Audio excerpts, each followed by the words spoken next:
Hey, you guys, we are live from South by Southwest, and you may recognize the man to my side. This is Britt Daniel of Spoon, and this is kind of like, South by Southwest in my mind is now Spoon, at least this year, because not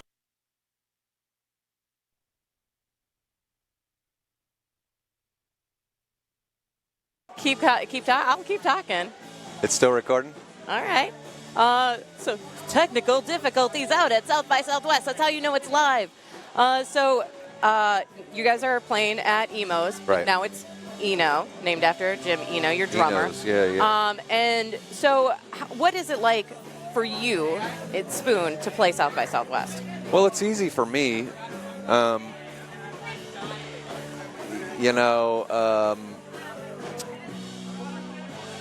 I have a place close to downtown, and so like I can just walk everywhere. You know, it's easy. But I understand it's like on the way over here, my tour manager was driving his car, and it's just like it is chaos. It's not a week to be a motorist, and it's a lot of work getting around. You know? Yeah. But I love South by Southwest. I embrace the chaos.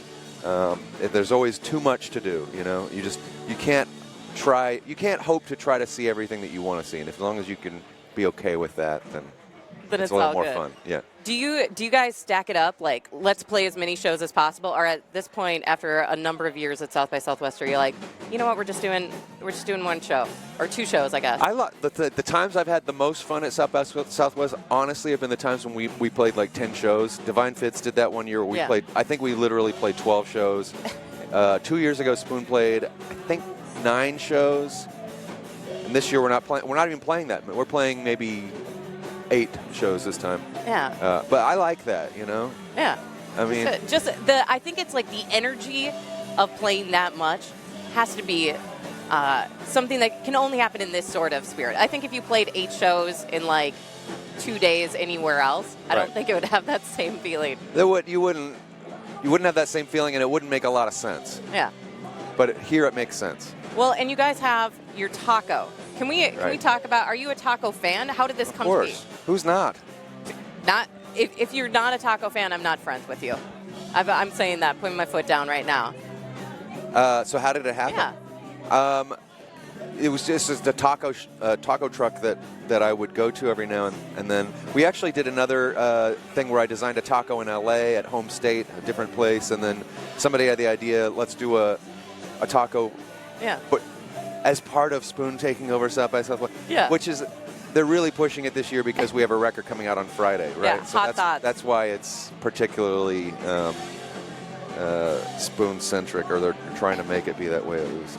Yeah, so what's the taco? Since you're like a taco expert now. What is a taco? What is the taco? What is your taco? This one is it's eggs, poblano, Monterey Jack, pico.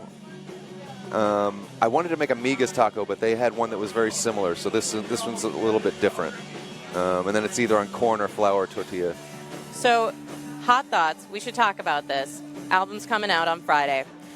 What is, in your opinion, Hot Thoughts? What are they? What is it? What is that hot thought that you were thinking of? Well, I don't know. I mean, what do you think? What's the most obvious? Well, yeah. When I have a hot thought, I mean, I have a lot of them here in this zone. Right. Seeing all the beautiful people walking by. Is that what you were kind of like? Is this your Sexy Spoon album? Yeah, maybe so. Maybe it's more sex focused than previous records, or at least it's discussed a little more directly. Yeah. I mean, we've been playing the music. It is glittery. I read an interview where you said it was it was in the entire band, and so it might have been Rob who said it, but that it was vape wave. Vape wave, right? That was like a thing that happened. I can't remember how that happened. That we were trying to come up with like a term to describe the music, and someone said something like, "It's got to be vape." I don't know. I'm not sure. You got to read the interview again. It seemed funny at the time, but since then we've latched on to the term vape wave, and like fans have started sending us vape wave art. You know, this is a thing, vaporwave, that we didn't realize. We thought we were making something up in this interview, but in fact, you made something up. You look on Instagram, there are tens of thousands of vaporwave or vape wave images, and there's a style of image. Is it kind of like your Aura reader? If you guys haven't done this, Spoon has this Aura reader thing where you could plug in your 10 favorite Spoon songs, and you'd create an aura of Spoon. Mine was very dancey. This is the vape wave scene. This kind of thing. Everything is like on this bendy Wazy, sort of. Yeah. You want to see this? Yeah. Show it to the people. Is that in there? We gotta focus a little bit. A a fan sent that to us. I feel like I now totally understand what vape wave the art form it's sort is. of I don't know. I mean, these people, it's like they're huffing glue or something, but it's more sort of like a little happier and a little more it feels psychedelic. Very dreamy and What's whimsical. up? Look, it's Har Mar. Hey, how are you, man? Hey, man. This is the shirt. This is the jacket that you wore when we went to go see the Revolution. Ooh. And I thought that it was just a Prince only thing, because doesn't this kind of look like the come join our interview. We're about to talk about Prince anyway, so we may as well. Minnesota, home of Prince. We just heard that this was the jacket that Har Mar Superstar was wearing while you guys were at Revolution. We had a date. We went to go see the Revolution at the second show in September. Yeah, the first early the first September. The first one, yeah. Whoa. And now they're going to go. I just saw that they announced a bunch more shows. Yeah, I heard they're playing here this week. This week? Yeah, I think maybe. I don't know. Is there a thing? You might be right. I blow the lid on some shit. I think this is date number 2 is happening right now. Yeah, I'm gonna let you guys talk because I'm gonna come back in this hot seat in a second. Okay. All right. Yeah. We don't want to spill all the beans yet. Good to see you, Sean. Yeah. Well, since we're on the topic of Revolution and Prince, we've been asking everybody as they stop by, the year after Prince passed away, and Prince is such an influence on so many people's lives. Do you have a Prince story, or has there been a reflection in this past year? I've thought a lot about Prince in the last year, and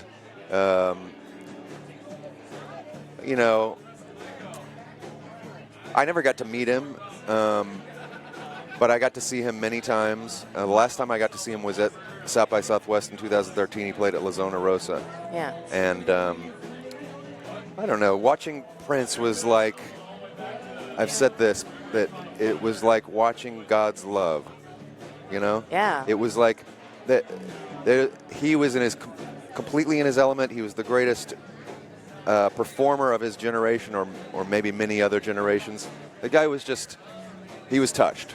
Well, guitar god, perfectionist. I mean, it seems like everything that he sort of focused his energy on became something really beautiful. Yeah. He was a magical person, and I really miss him. I'm so bummed that we don't get to hear about Prince shenanigans anymore, and I certainly don't get to go see Prince do a show anymore, which was like it's always the greatest. Yeah.